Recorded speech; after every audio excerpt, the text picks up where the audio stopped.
The economy in South Texas is rumbling along, much like the tanker trucks that crowd the tiny rural highways that crisscross the Eagle Ford shale area. But in Zapata County, these 18-wheelers aren't carrying oil. They're carrying oil field waste. It's basically the product that comes out of the ground when they're drilling the well. There's a lot of it, and they're bringing more every day. By the truckload it's hauled in from the other counties where the oil runs deep.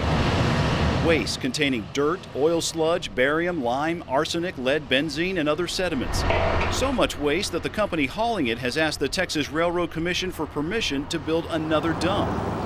Texas Energy Services wants to bring oil field waste from across the state, even from offshore rigs, and deposit it on 72 acres near San Ignacio.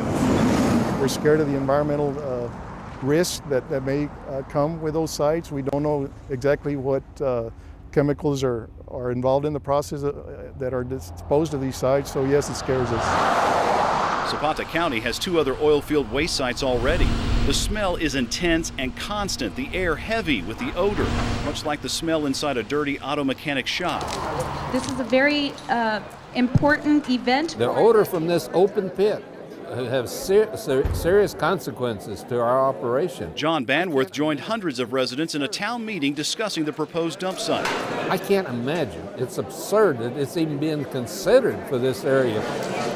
The facility, which already takes in oil field saltwater waste, sits in the 100-year floodplain. And it has a creek running through the middle of it. That creek eventually dumps into the Rio Grande, just a few hundred feet upstream of where residents get their water. San Ignacio is a quiet little town. It didn't even have electricity until the 1950s. But it's the water utility they're worried about now, worried that that waste from the oil fields will make its way into the Rio Grande and then consequently into their homes. I don't know what they're doing back there, but it does give us a lot of migraine headaches.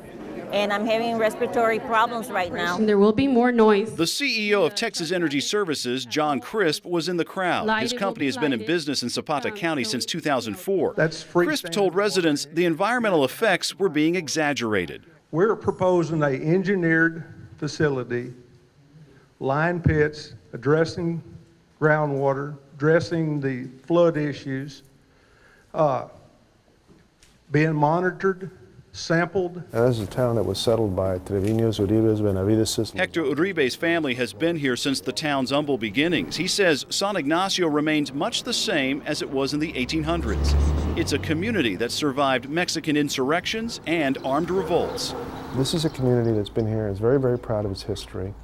And to have a toxic dump about 4,000 feet from the southeastern part of this particular community, I mean, is a real stain on the community.